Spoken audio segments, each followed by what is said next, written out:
draw goes on to lose. Right. This is a game that will come to haunt Hikaru. I think when he, when all is said and done, if Hikaru Nakamura revisits that game in detail at some point and spots that at the very end there was another resource, well, that will come back to haunt him. But we think it's not even in his mind right now. He doesn't even need to forget about it because he was looking at the middle game, and that's a good thing for him right now as we blitz our way into game 3 of 6. Wow, Hikaru Nakamura, he's gone back to his childhood favorite with black, the King's Indian defense. He used to play this every single game against d4 up until he reached the upper echelons of chess, and it was so effective. He took down so many world-class players. He was known as an attacking genius because of this. But he's gone away from the King's Indian in recent times. The fact that he's played it now shows he wants to be aggressive, he wants to be on the front foot, and he smells blood. Going back to his roots, Hikaru Nakamura, this promises a mega entertaining fight. And the other big expert of the King's Indian defense is none other than Garry Kasparov in his biggest days, at his peak. The one player Magnus Carlsen believes is actually better than him in the history of the game. And if Nakamura can maybe channel a little bit of that inner genius, which he is known to do in this opening, he might be able to strike back here. A missed opportunity in game number 2, but let's call it for what it is. Hikaru is one of the few players on the planet who is capable of manufacturing those opportunities against Magnus Carlsen. Yes, there was a missed opportunity, but the fact it was there in the first place is testament to how good he is. It's not enough though, John. You know, you get that chance, you have to do it against him. Hikaru is the world number 2 for a reason. Yes. And to miss that chance against Magnus up upon, dominating on the clock, dominating on the board, this is heartbreak for him. And this is what made Magnus sort of this figure in Hikaru's mind who's almost untouchable, unstoppable. When you let go of those advantages, how do you break that mental block? I don't know. In order to answer that question, you'd first have to answer the question, how does he not see the winning move at the end of that last game? And I don't have a good answer for that, I'm afraid. Yeah, if you drop that position on Hikaru Nakamura and you say there's a winning move, he would find it. Yeah, puzzle rush, here you go. Puzzle rush immediately, but it was just the trend, the fact he'd lost the thread a little bit. It wasn't as kind of clear-cut as he was hoping. I mean, going back to this position, though, I do love the opening choice. It feels like Hikaru believes this is a must-win game with black. Of course, there's still plenty of games ahead. This will just be the halfway mark in this best-of-6 series. But there we go. He's going for it. Pushing pawns, King's Indian style. Opposite side castling as well. Anything could happen here. This doesn't actually play to Magnus's strengths, which is a great news for Hikaru. This is Hikaru from the late 2000s, early 2010s, showing that he's not afraid to blow open the center. And these are the kind of middle game positions, right, where both players will have to make some very precise moves because it's going to get messy. Yep. It's already chaotic on the board. You have opposite side castling. Magnus's rook already lined up on the open G line. The F pawn about to move forward. For Hikaru Nakamura, he's also eyeing the A pawn to push forward and give some checks on B3. It's going to be a race to each other's king. This is the approach that you need to have to take down the world number 1. And I think Hikaru Nakamura so far has done everything right in this game. Exactly. Still early days, but the fact that he still has 8 minutes, Hikaru, in a very complicated middle game, the fact that he's got the King's Indian break of pushing your pawn forward to F5 is great news for him. He can connect those 4 pawns now. He can push the pawn even further forward and force white to retreat or part with the beautiful dark-squared bishop. But Hikaru looks like he was hovering his mouse over other pieces elsewhere on the board. Still looking very, very healthy. I'm really shocked as well that Magnus has gone in for this. He's up in the match still, even after saving that last one. But I just rarely see him indulge in these super double-edged middle games. Looking for the alternatives to the F4 push here, which looks great because white can only readily really jump in with the knight on G5. It's going to take a while for white to get more pieces into the attack. Just seems like a great way to close it off and focus on your own plan. So I wonder what the alternative is. Yeah, I like Tanya's move actually as well. Maybe you just keep the tension 1 move longer. Push your pawn forward to A4, eke out some squares for your horses. But yeah, it depends on Hikaru's mood here. I don't think he needs to commit so early by locking down the pawn structure, but ultimately it is normally strategically desirable to do so. Whether it's f4 or a4, Hikaru needs to make his decision quickly, because Yes. in these kind of openings, you know, when there are all the minors and the majors still present, trades, any sort of simplification far off, it's a race to each other's king. You're talking about aggressive attacking play. Critical decisions lie ahead. There will be plenty of those. I'll make one small prediction here. This Okay. game's going to be decisive, one way or the other. It certainly feels that way, doesn't it? With a 2-minute discrepancy on the clock now, Hikaru is going to want to turn that time disadvantage into a decisive advantage over the board, right? And eventually, f4 gets played. 2 minutes and 12 seconds, that thing, in a 10-minute game with no increment. That's huge. Yeah, that betrays the indecision in his mind. Maybe the confidence shook by not converting the advantage in the previous game. Hikaru, his position here, super healthy. The eval bar even says that black has a small advantage, especially while the light squared bishops remain on the board. Magnus will be aiming to trade those pieces in the near future. But yeah, that time usage could come back and sting him later.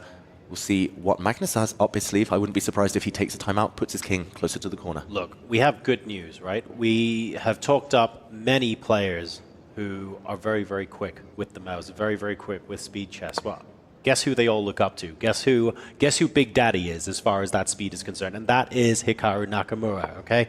So yes, he's a minute and a half down, but we trust him to do more with 30 seconds on the clock than anybody in this competition. That's right. Him and his teammate, the two Falcons, they fly fast. Exactly. And Magnus, in the meantime, has lost a couple of moves there, Tanya. He jumped forward with his knight, pawn kicked it away, and he's gone back. Well, Magnus perhaps is arguing that that pawn is a weakness. Once the rook slides over to the g6 square, it can become an easier target on h6. So creating those attacking points next to Hikaru's king, provoking that pawn push, it cost him time, but got him a target on the board. And now the black queen likely to move to connect the black rooks. Very logical there. For white, the light squared bishop is a bit of a bystander, doesn't really contribute. The white knights don't have any good jumping points. White queen a bit locked in. It does feel like, okay, no big weaknesses for white, but it does feel like your pieces are somewhat blunted. Don't think Magnus is going to be happy at all. He likes active middle games, if anything. He likes his endgames too, but in these types of positions, very hard to come up with a plan. Human terms, so hard to be accurate. This is a tougher position for Magnus to play than for Hikaru with the black pieces, that's for sure. But Hikaru will have to make some very committal decisions. You know, once he's maximized his piece placement, he will have to look for those pawn breaks. Or maybe not, because Magnus is the one bringing on the fight here. He's doing it for him at this rate. Very interesting stuff, and the A line is now open. But both sides of the board open at the moment, so high risk, high reward for both players. Interesting choices from Magnus. It does buy him a little bit of breathing room. Does, although black owns the open file, the G file. The black rook can come in at any moment. The white king, I'm going to say, is much more airy than its counterpart. The black king looks pretty safe, pretty well protected in the corner. Hikaru, we see his screen. He's about to play the move bishop g4. There we go. Putting some pressure on white's knight.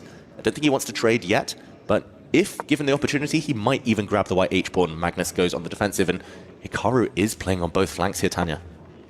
That is amazing. You know, he's making use of every single possibility on the board. He makes one move on the left side and then on the right side. Yep. He's asking Magnus for a decision. If Magnus pushes that b pawn forward, he's blocked all counter chances on that queen side, giving Hikaru essentially a free play all over the board. But does Magnus even have the possibility to keep the tension? Will we see the streamer's favorite move played against the world's favorite streamer? Will that be en passant? No, en passant, it's a one-time offer. Magnus could have captured the c5 pawn a moment ago, but that is no longer on the cards. Black's knight looks super strong now. Can't get rid of that one on the b4 square. Magnus moves his king. It just needs a breakthrough. It's very blocked, but it feels like the black has the more active forces. Keeping the position just a little bit closed. At the Esports World Cup, en passant isn't legally enforced. Of course, you don't have to take it. And we've chosen not to on this occasion. Queen now moving to the stronger side of the board for the black pieces. It's a maneuvering game, and I really like the plan that I think Hikaru is setting up. He wants to reroute that dark squared bishop, the one piece that is so inactive in his camp, right, to a diagonal where he can get on the attack. Bishop d8, bishop a5 is what Hikaru Nakamura wants in the position. Magnus Carlsen not giving him the time to do so? Or are there tactics that perhaps still allow Hikaru to continue with his plan. Now that we spot that the king on d2 is lined up, he goes for it. Knight takes knight, bishop a5. Nice. Pin it, win it. Beautiful. The King's Indian defense is known as an attacking weapon with the black pieces, but often there's one problem piece, and it's that dark squared bishop. You end up blocked behind your own pawns. If you ever activate that piece, right, it becomes a huge weapon. White's light square bishop, we've talked about it already this game. Definitely the problem piece, blocked behind everything, in there at the long run as a defender. Black's dark square bishop, blocked behind everything, but the A-file was opened up by Magnus Carlsen a couple of moves ago, and that has presented Nakamura with an opportunity to shove that bishop over to the A-file, and it looks like this is going to happen. That dark squared bishop is suddenly going to become a very active piece staring down at the heart of White's position. It's from zero to hero, you know, that bishop has transferred itself to a square where it's perhaps going to be the strongest piece in the position, targeting White's king. And love how Hikaru's played on all flanks, right? We're talking about the left side, but let's point out the queen and the bishop on the right side are about at least threatening all the time to win that h5 pawn as well. And you said it yourself, Tanya. Hikaru is also pretty darn good at grinding everything down. David, you agreed. This is beginning to look like Hikaru giving us a little bit of that as well. Perfect game so far, but we said that about his play in the second half of the earlier game, in game 2. He couldn't finish that one off. This one's still very blocked. He needs a breakthrough. Good move there. Very important move by Magnus to occupy the A-file to prevent infiltration. You still need a next step. And yeah, I'm going to say overall, though, no matter what happens in this game, this is exactly how Hikaru needs to play. Aggressive opening, King's Indian, push pawns, try to go for the opponent's king. White's king looks pretty safe, surprisingly, despite being in the center here, quite far advanced. But yeah, Hikaru, even if he doesn't turn this one into a win, he just needs to take inspiration from it. He's played fantastically so far. He really has. I'm going to point out, though, I love how Magnus's king is just chilling in the center. You know, it's surrounded by his own pawns, but it's also playing a key defensive roles to exactly those central pawns, knowing that if any check happens, it might be game over, but any check is far away from that. And as I said, he tries to get it back to safety, sort of passing the ball to Hikaru right now, and Hikaru comes in with another plan. You know, it's all about the A-file. I think he wants to get his queen over to B7, assist it to bring the rook and start attacking the white queen from A8 and give those very important checks. And hang on a second, because the white queen is going to be the first piece to infiltrate, and the Silicon does not like that at all. We are now trapped behind enemy lines. Look at Magnus shaking his head. The white queen has no way home. It's going to be sitting on that silly square for the rest of this game. And the light squared bishop, it can come and start targeting it. It almost, and it does. Is Magnus Carlsen about to lose his queen? We need to see Magnus here. Hikaru just needs to get his bishop out the way. We see a round of applause. The crowd goes wild. Hikaru fans there in the audience here in Riyadh. The white queen is still alive for now, but all you need to do is bring the bishop across. She's only got one safe square. Then you slide the rook. That Magnus Carlsen's queen is about to fall. He plays on. Hikaru Nakamura has to take this point, though.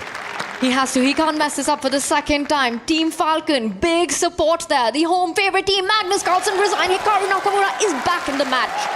Hikaru comes back swinging. King's Indian defense, and look at that, trapping Magnus Carlsen's queen to level the match after game number 3. What an incredible performance. Vintage Hikaru is back, and Magnus, well, turns out he's mortal after